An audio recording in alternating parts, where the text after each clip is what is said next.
নাম জাহান্নামের লিস্টিতে আছে, মেহেরবানি করে কেটে দেন। আমাদের নামগুলি জান্নাতের লিস্টিতে লিখিয়ে দেন।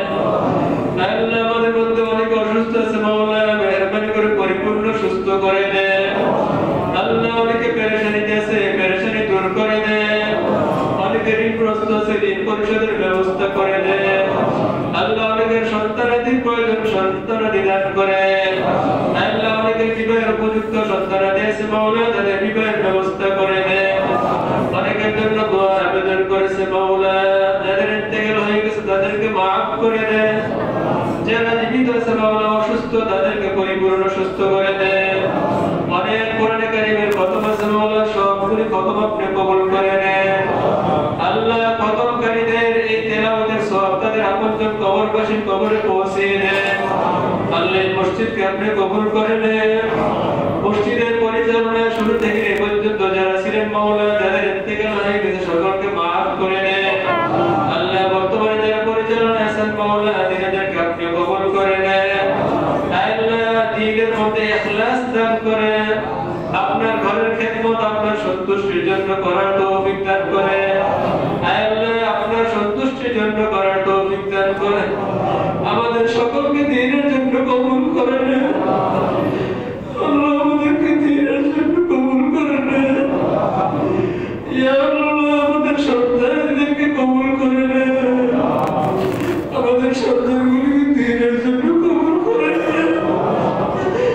আমাদের গুনাহ, আমাদের অন্যায় পর্দার কারণে আমাদের সন্তানগুলি যেন নষ্ট না হয় মাওলা।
দান করে, সর্বরকমের গুনাহ থেকে হেফাজত করে, মা বোনদেরকে দিনদার পর্দানিশীল বানাই দেন।